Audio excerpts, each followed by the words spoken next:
We're live. Hey, everybody. We are late, but we are live. So I'm late, so it's totally my bad. Anyway, we want to give an extra minute or two for people to be able to hop on here that were expecting to see me, like 12, 13 minutes ago. But this is our last power session of 2020. This is it. I'm on the road next Tuesday. The Tuesday after that's between holidays, between Christmas and New Year's, so we rarely do any scheduled sessions at that time. So this is our grand finale for 2020.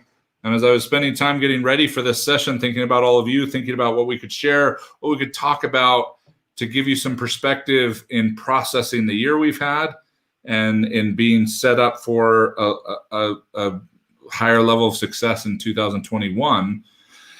There's one thing in particular that just kept coming up for me over and over again, and that's what I want to talk about today. The title that we put in there was How to Not Make a Bad Blank Worse.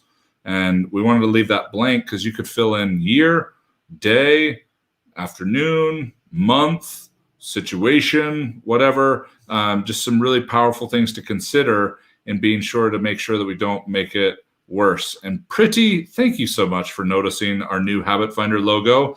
We're working with an incredible marketing company just because we've never done it before. I think our marketing budget has been equivalent of like $20 over the 20 years we've been around. Other than boosting a couple Facebook posts, we've been totally relationship based, like shake hands, hug, speak kind of things. We realize there's a massive digital audience out there, virtual audience that hasn't met us yet, that there are certain constructs to that kind of language that we want to have in place. And part of that is our logo and our online presentation. So thanks for noticing. Josh Bamba's in the house. Chode's here. Love it. Excellent.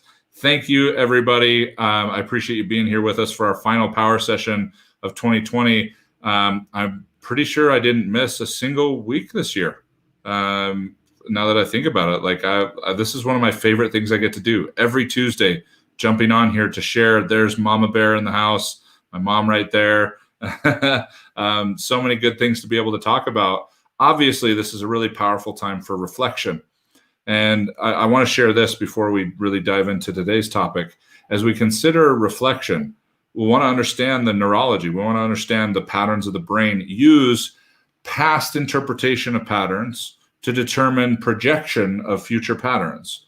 So it's not just what we experienced in the past that determines how our mind's going to think about it in the future, okay? It is an opportunity to understand that it's our interpretation of what happened that is influencing the interpretation of what's going to happen. It's not just what happened and what you think happened and what it actually meant.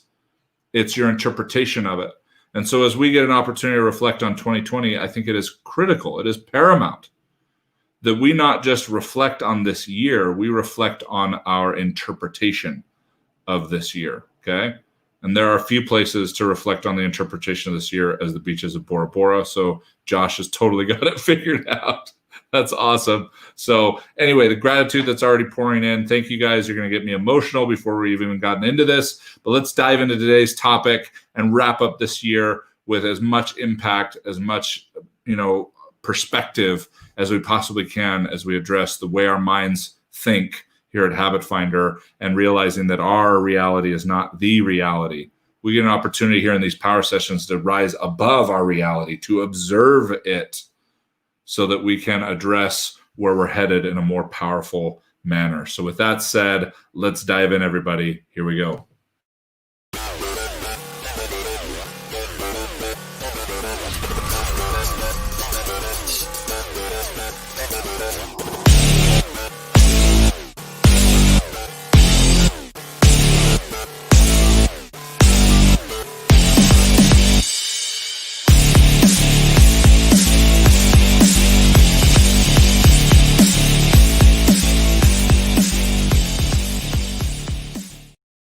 Hello, everybody. Welcome to the Power Session. I'm Paul Blanchard, your host, president of Habit Finder, here every Tuesday, this year so far, but this is the last Tuesday that I'll be here for 2020, as this is our final power session of the year. But so excited to be here. Such a wonderful time to reflect on the year, to reflect on the upcoming year.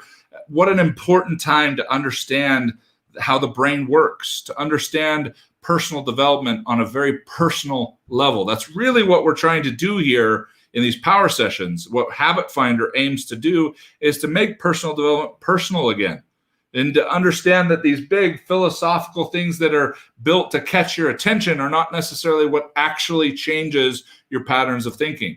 The things that give you ahas aren't necessarily the things that actually give you real breakthrough. So we want to be able to understand the biology of personal development. We want to understand how the brain functions and works, to be able to work with it, to collaborate with it, rather than continue to just try and think overly optimistically while suppressing and rejecting some of our greatest assets on a neurological level and hoping to meet somewhere in between. Okay? So as I was reflecting on 2020, as I was thinking about all this year has brought to bear on a global level, on an economic level, on a personal level, everything else, I was just really in a state of wanting to be available for what I feel could serve on a really significant level. And what came to me was one of the most challenging things that we can do in personal development. One of the most difficult things to be able to really authentically, completely surrender to. And that is to be able to realize that we're okay. It is really, really difficult to be okay. When you've got a brain that is built systemically in an all or nothing platform, meaning it is black and white, life or death, okay, the opportunity for it to say, I'm okay, would require it to surrender control, to surrender all of these other things that it uses that systemic platform for, to have a whole bunch of hostage situations. Let me explain, because this topic came from a very personal place. Okay. For those of you who watch my power sessions, you can go in to the Habit Finder page and pull up the snapshots of power sessions. And you'll notice that I look very different throughout different periods of time. My face can get thinner and thicker very quickly. That seems to be the primary place where I retain weight or water or whatever else. And part of that is just being a big dude. I'm 6'5", I weigh over 300 pounds. I'm very athletic. I can move, I can function, and it brings with it some interesting characteristics. But with all that said, I love trying to challenge my health, and I've always been obsessed with how I look, for good and for bad. And in 2020, I have not been great in my health. Okay, I have not been great in my eating specifically, I should say. There's lots of levels to health. Okay, lots and lots of levels to health, but I've not been great in my eating. And I've gained a lot more than just my COVID-19. In fact, right now, I weigh more than I ever have in my entire life. I've come close to this weight before about 10 or 12 years ago, but I also hadn't been in a gym for 5-10 years probably. And so the body composition was very different than the body composition I have now at this weight, all of which are stories and justifications and all kinds of things. I play the same games that all of you do too, okay? I'm not up here to be superhuman. I'm here to be superhuman and provide some of the things that I discover, even in some of the dark, difficult, impossible feeling situations that I've been in 2020. And so I share this with a tremendous amount of empathy in terms of how difficult it is to actually do. And it came to me because I realized a pattern that I was making. That the more weight I would gain, the more dire I would make it feel, the more intense the shame, the more intense you're headed towards pre-diabetes, you're headed towards hypertension, high blood pressure, and who do you know that's healthy at 350 pounds, and whether you're built like a NFL player or not. And I noticed this intensity. And I had been victim to it. I had been surrendering to it. I had been consumed by it through much of this year. And each time it consumed me at a deeper level, it made my situation worse. But interestingly enough, I was already in the pattern. So I gained some weight. I felt really crappy about it. I knew what I needed to do to be able to lose it. I know the tools. You think I can't coach myself in terms of like hearing that chatter? Oh man, it's one thing to have that self-dialogue, but to be armed with all the fancy words I use to compensate for a lack of intelligence, man, it's really annoying. Okay. I knew all the things, but I still added weight, not just physical weight. I would add emotional weight, then I would add more physical weight. Then more physical weight would add more emotional weight, then I would add more physical weight. I mean, it's insane. And what I realized just a week ago, realized again, I think that one of the most powerful terms in the scriptures is remember. To remember is one of the most powerful tools you can institute as human beings. It's stated hundreds of times in Holy Writ and in other areas, and I think remembering is so powerful. So I remembered last week, and there's conceptually remembering. There's, oh yeah, I remember that. And there's remembering like, oh, it hit you again. And that's the kind of remember I had last week.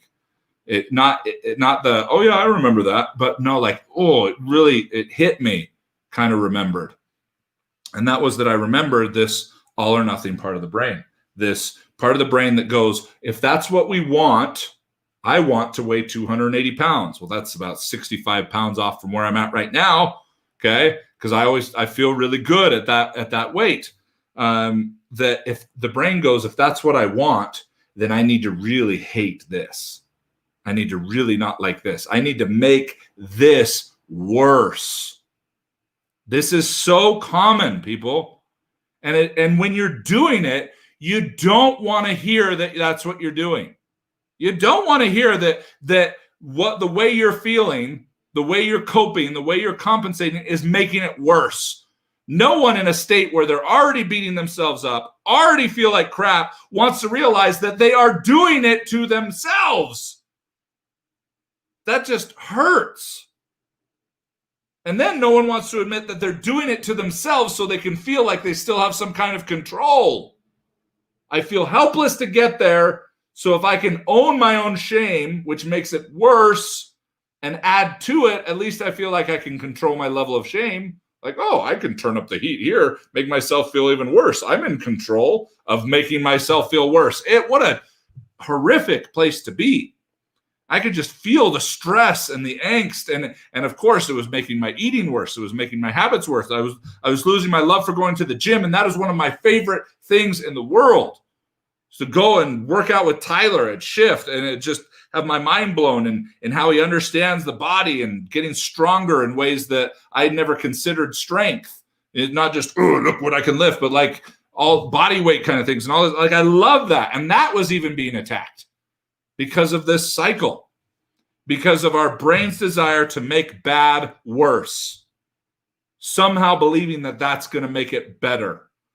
You've heard the analogy, like digging yourself out of a hole, the cliche, like that's literally what you're doing. And we've heard that ad nauseum, but if we ever really visualize that, like right now, think about somebody in a hole, a dangerous hole, like maybe there's things in the ground that could come out into the hole and poison them and kill them, or maybe there's flash floods that are going to come and drown them. And their solution is to dig out of the hole. That's what our brain does. It goes, okay, things are bad and we want them to be better. So what's our solution? Let's make it worse. As if that's going to create the intrinsic motivation, the inspiration to be able to get better. Man, if I can just whip myself a little bit harder, then I'll get myself to a place where I don't have to whip anymore.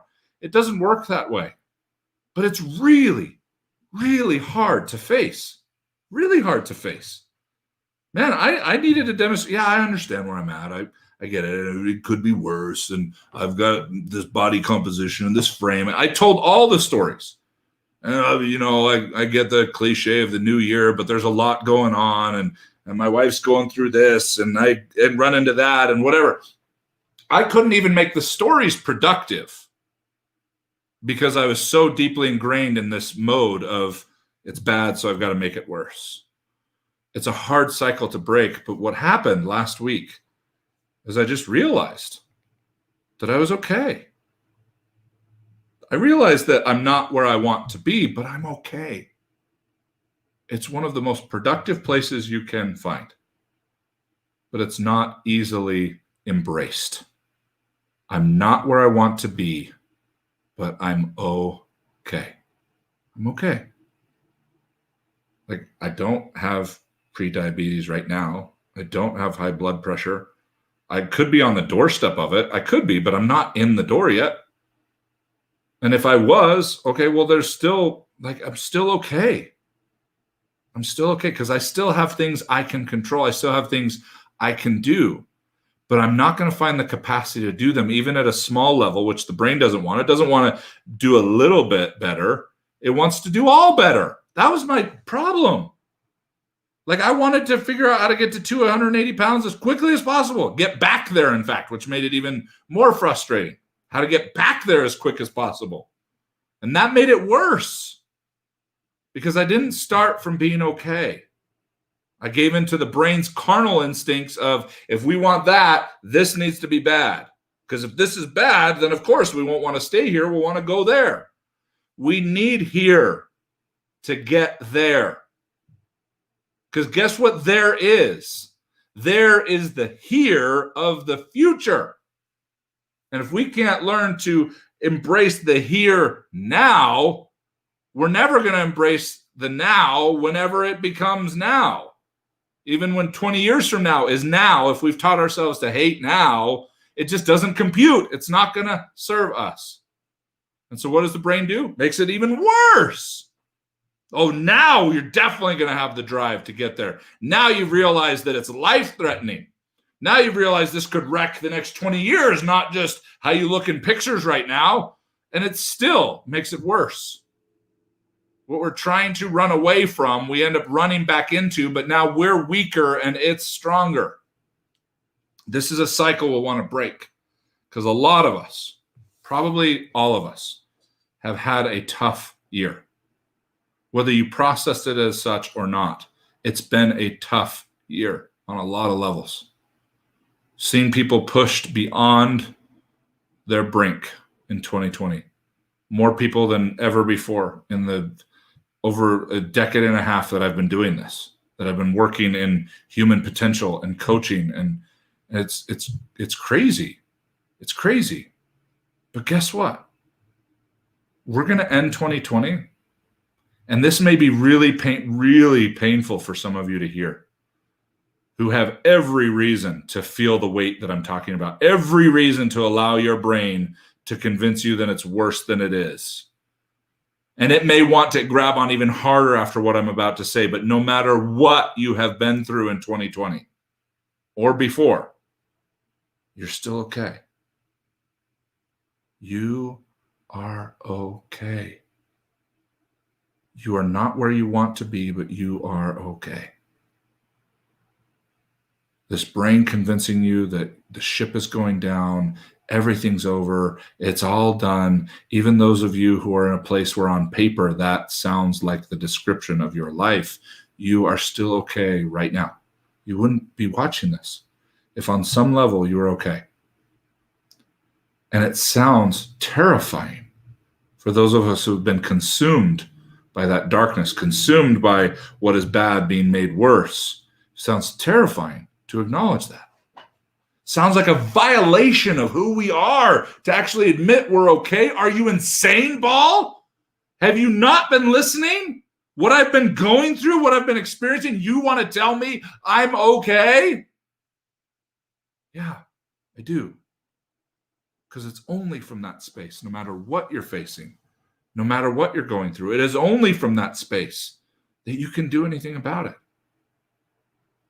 Otherwise, all of your capacity's got to go into withstanding the whips on your own back and the depth of the hole you continue to dig. And that's what I experienced last week. I went, wow, I'm okay. And suddenly my fervor for the gym has come back. I'm waking up early again. It's been 2 days. Okay, sure. But it feels deeper than that. Because I'm also, as I'm getting less distracted by needing to make it worse, I'm also making sure I don't get distracted by needing to make it exciting. needing to make it dramatic either way, because that's the brain too.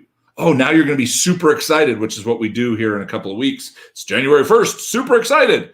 That's just as bad as that. That makes it worse too. It's that systemic all or nothing extreme. Okay is right in the middle. Wow, I'm okay. I can, from right here, I can clearly see, and it hasn't been like a perfect 2 days, okay? I haven't been like on some super amazing eating program. I did pretty good yesterday, and I got home and I didn't have like boiled chicken and broccoli. I had some chili and some cottage cheese and a little bit of cornbread and some chocolates that were there. But man, it wasn't anywhere close to what I was doing almost every night, ordering DoorDash from multiple places. That's really embarrassing to say. Whatever else, like it was an improvement. And it's not where I want to be still. That's where okay is. I am not okay because I'm going to stay in okay land. I'm okay because right here, I'm okay allows me to clearly see what I'm doing wrong without needing to be consumed by it, and clearly see what I can improve without being overwhelmed by it. What a cool place to be. Then I get up early and I feel a little bit overwhelmed or I feel a little bit consumed, but I work through that. And when it becomes too much, I just check back in with being okay. We're so convinced that we've got to kick the crap out of ourselves to wake up. And then we wonder why we're unconscious still. Well, because we just ran our heads into a wall. We just made bad worse. There's nothing weak about being okay. There's nothing weak about trying. What we continue to do is give in to these systemic extremes, this all or nothing extreme, when the name of the game is I'm okay, and now I can be a little bit better because I can clearly see both sides of the equation. And then recheck in. I'm okay, and now I can be just a little bit better. And then check back in. I'm okay, and I can be a little bit better. And on the grand scale of things, okay, let's say this is a spectrum for your life. This is where you were. This is where you want to be. If you continue to do that, guess where your okay ends up? Ends up where you want to be. You're okay. You're mediocre. Talked about this a lot, but I think it's such an important perspective as we finish 2020 is no matter what you can write down on paper that has happened to you or hasn't happened to you or whatever, you're okay. Not you're okay, don't need to be aware and alert, don't need to be diligent, don't need to be working on my discipline, working on improvements, working on being better, working on loving more, working on all of that stuff. But surrendering to the fact that the best place to work on that stuff from is from surrendering to the fact that you're okay. It's not ideal. There's still going to be dialogue, but the energy of just, oh, wow, I'm okay. And that was, I didn't enact some crazy eating plan, okay? I didn't make some massive commitment. No, because that will come. There needs to be structure. There needs to be discipline. But sometimes there's things that need to happen deeper before that to just put us in a state to be able to do that. And it's much easier said than done. I have no doubt a lot of you are listening going, yeah, I totally get it. Makes total sense. Totally. And there's probably a part of your life that you're applying this to. I would challenge you to look at the part of your life that you're not, because you can find it. There's a part of our life, and that was one of my challenges, is there were parts of my life that were okay, and I felt okay, and it made it easy to ignore the ones where I wasn't okay. So I didn't have to apply those principles over there. I could compartmentalize them and suppress them and hide them or just cope with them. Open some of those boxes. Open those presents before the end of this year. Not just the ones that your loved ones are going to buy for you, but open the presents of some of the stuff that we were able to ignore, maybe because we were able to apply this elsewhere, but not everywhere.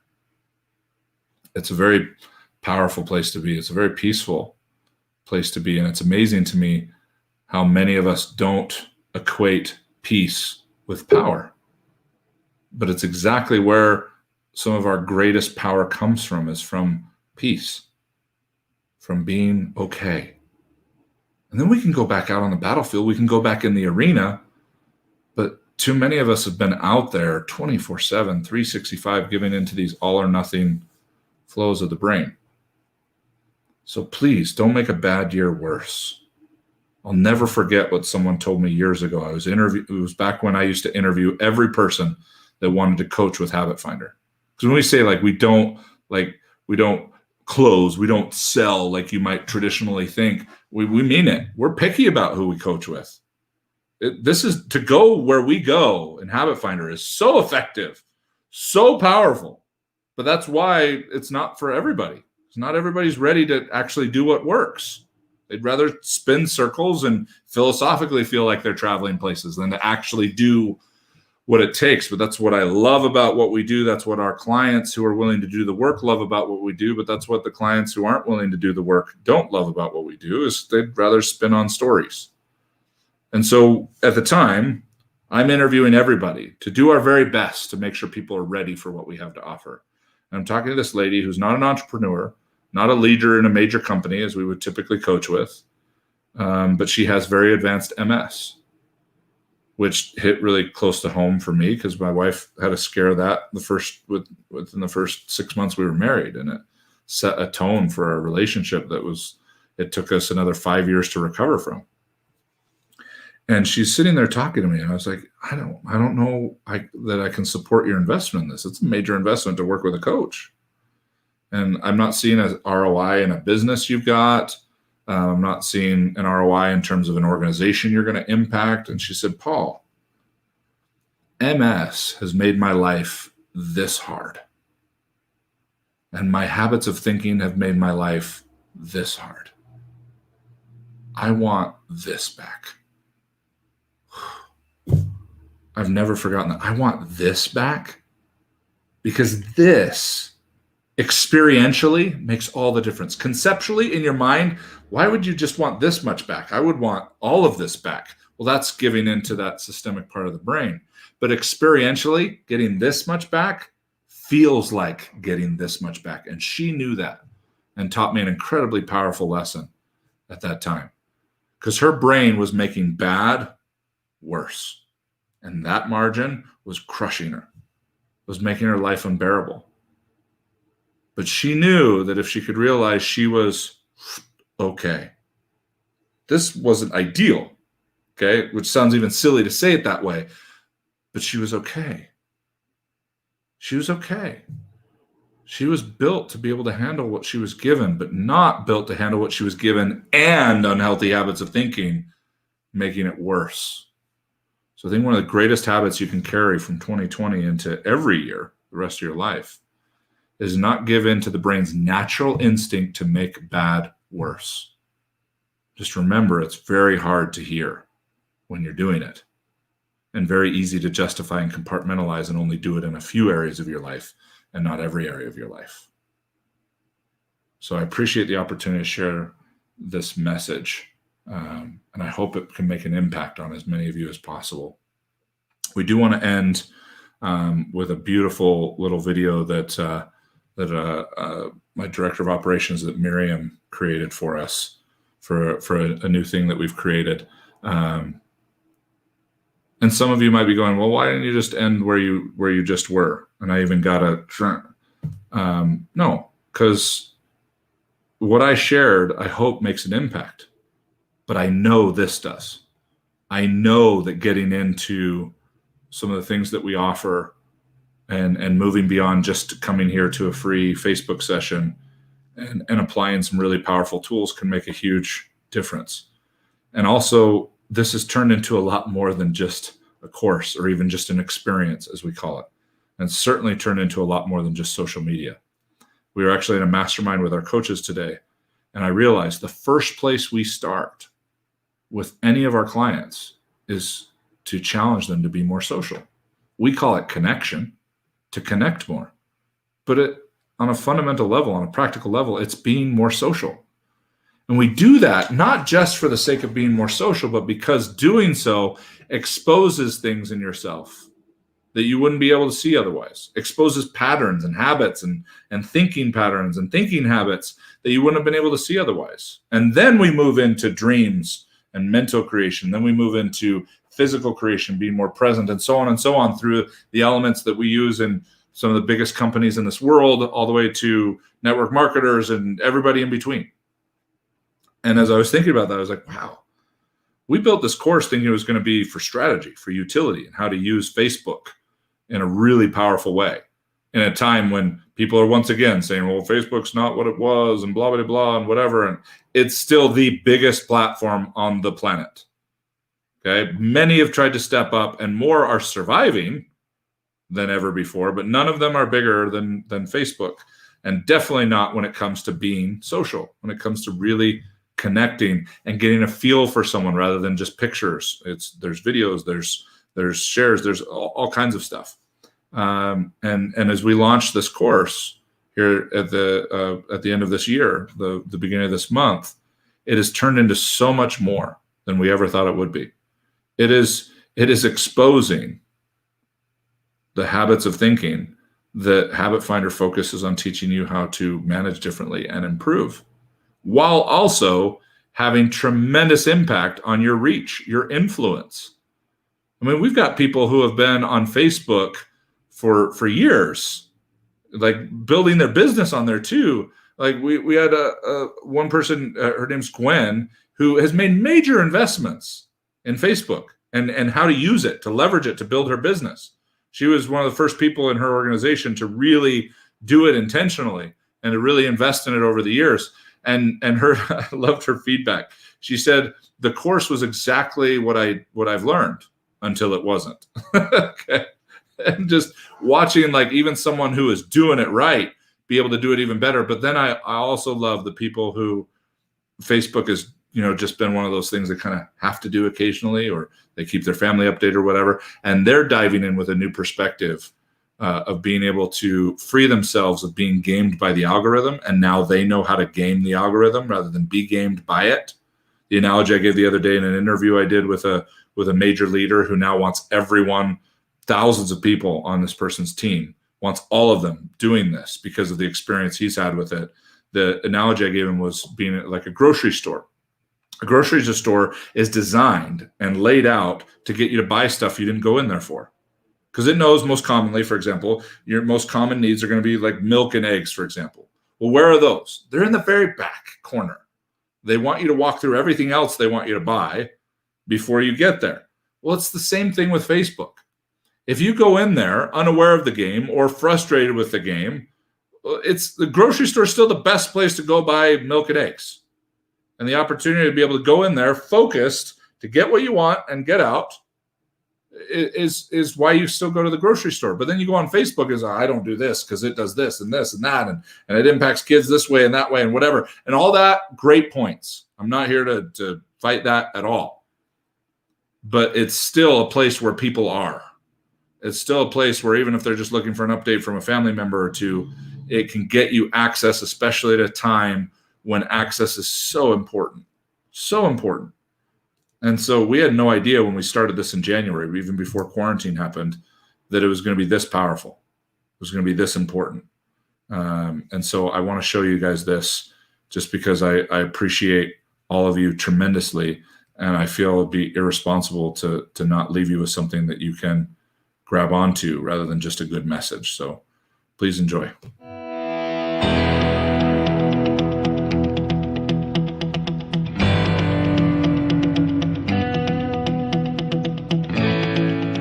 I was not somebody that understood the algorithms or just how to do any of the kind of work on Facebook, and I didn't think it was really that. I don't think that we really did make true connections when we used it. However, I could not have been more wrong. I want to truly be friends and have an impact in people's lives and have real and meaningful conversations. And in this course, I felt like I've learned to do that for the first time.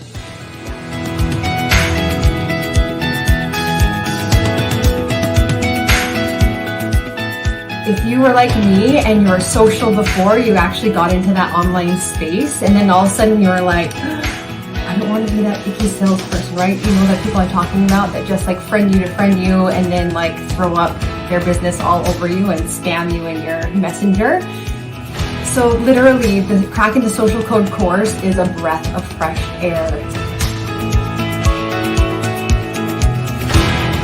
what to post, when to post, how to communicate, how to connect with people in a very authentic way. Within just the first 10 days, I had huge engagement, but I also had acquired 100 new friends in just that first 10-day period. And these are high-quality people, the kind of people I want to connect with.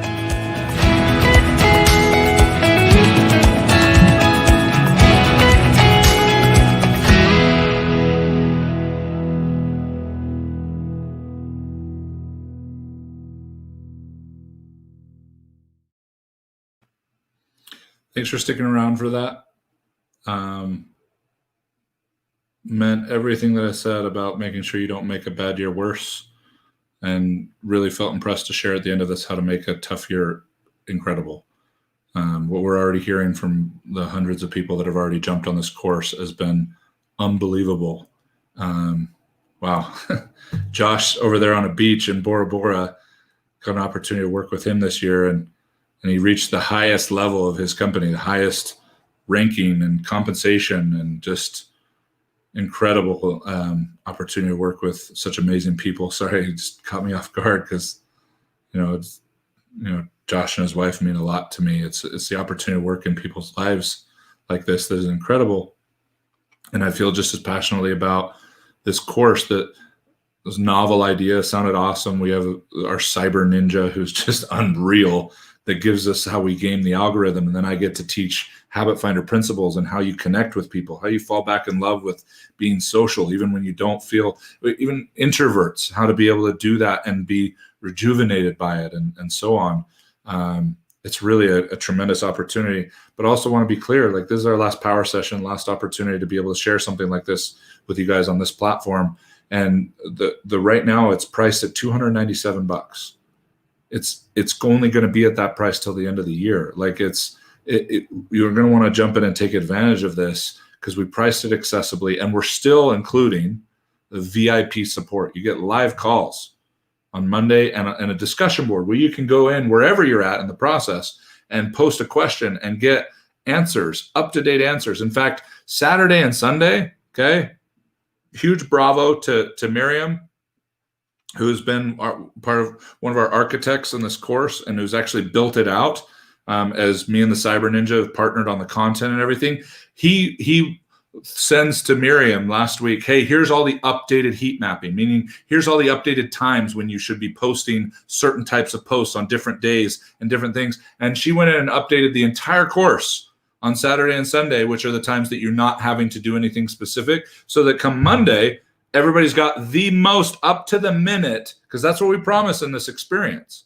This is not just a class of stuff that used to work. We're updating the types of posts, even the examples of the posts and what you can use all the time, every week, going back in and making sure that the right stuff is in there. So you know that you are maximizing your reach. You're getting the opportunity to get out there, and it will challenge you. It'll push your ego buttons. It'll push your pride buttons. It'll push your overwhelm and chaos and unstructured buttons. But hey, you heard about it from Habit Finder, which means as you expose things, we're going to have tools for you to be able to improve them in the course and in our other courses and our other groups and our other things that we do. So this is your opportunity for you and everybody on your team. Everybody, whether the team is your family, people you know that their reach and their business is determined by their relationships and their networking, whether you're in direct sales, you're in network marketing, whether you have commission-only sales force, whether you are a business that prides itself on its organic social media representation by individuals personally on the company and the persons that they serve, whatever it is, this is an opportunity to jump in and have an incredible experience. And we appreciate and honor the privilege to be able to serve you on this level and on these deeper levels that this opens the doors to. So please share this out. Let people know about it. Habitfinder.com/social. We knew it was going to be good, but honestly, we couldn't have possibly guessed it was going to be this good for so many people. So again, thank you for being here. Thank you for joining us here for this final power session this year. Might be back on just to say hey if if an opening comes up. But as far as a formal power session, this is the last one for 2020. Thank you for watching. Thank you for being on your journey with us, for allowing us to make any impact that we can. Thank you to the precious clients and partners that have commented here today and have been with us through so much of our journey as we've been able to be with them on so much of theirs. My heart is full, and I'm going to jump off before I get any more emotional, but thank you. Love you all. Please take advantage of this. This Cracking the Social Code was a great idea. It turned into be a godsend for so many people. And we hope that we can serve you and bless you with it, but also that you'll be someone who can share it with others. So thanks, Gwen. A lot more Paul coming, a lot more Social Code coming too. We're actually spending the next couple of weeks finishing up Cracking the Social Code Pro, which goes into groups and Facebook Lives and friend management and all kinds of stuff, higher level things. We're just going to continue to deliver because it's been creating so many blessings for people that have messages and products and services the world deserves to be exposed to at a time that we can't really be exposed to the world. So what an important time to be able to master this. Even when things open up, at that point, you'll be able to take it from Facebook to meeting in person, which is awesome. Right now, we're driving things from Facebook to phone and Zoom, and where we're still creating real relationships. So, all right. Thank you, everyone. You are fantastic. Again, love each and every single one of you, whether we've met or not. It's just how I'm built. So deal with it. All right. Take care. Happy New Year. Bye-bye.